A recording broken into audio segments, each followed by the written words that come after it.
இதான் first time என் video பார்க்குறீங்கன்னா, Insta follow பண்ணிக்கோங்க. என்னோட சேனல் லிங்க் பயோல இருக்கு.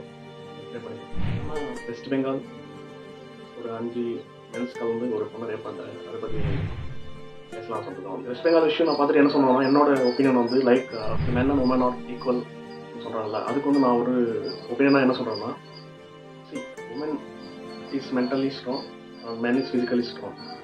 அதனால தான் நீங்கள் பார்த்தீங்கன்னா, ஒரு உமனை வந்து நம்ம எமோஷ்னலாக மென்டலாக நம்ம டேமேஜ் பண்ண முடியாது. அதே நம்ம மென்னை வந்து கண்டிப்பாக டேமேஜ் பண்ண முடியும், லைக் மென்டலி அண்ட் ஃபிசிக்கலி.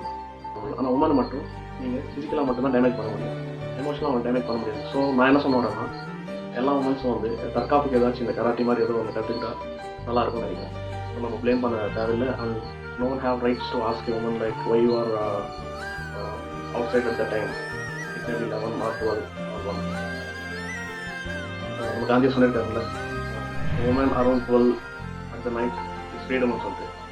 அதுக்கு தகுந்த மாதிரி நம்ம மாற்றிக்க வேண்டியது தான். நம்ம வந்து சும்மா அந்த கவர்மெண்ட் தப்பு சொல்லிட்டு சிஸ்டம் சரியில்லை, அங்கே போலீஸ் இல்லை, இங்கே செக்யூரிட்டி இல்லை, ஸோ இதெல்லாம் தான் இஷ்யூ நடந்துச்சுன்னு சொன்னாமல் நம்ம வந்து இப்படி சேஞ்ச் பண்ணிக்கிட்டு நம்ம அப்டேட் பண்ணிக்கிட்டு ஏதாச்சும் தற்காப்புக்கு ஏதாச்சும் ஒன்று கற்று வச்சுக்கிட்டேன், இந்த மாதிரி இன்சிடென்ட்ஸ் வந்து கம்மியாக நடக்கும்னு நான் நினைக்கிறேன். இந்த விஷயம் தான் சொன்ன வந்தேன். இதுதான் என்னோட ஒப்பீனியன். உங்களோட ஒப்பீனியன் ஏதாச்சும் இருக்கோ அதை நீங்கள் கமெண்ட்டில் சொல்லுங்கள்.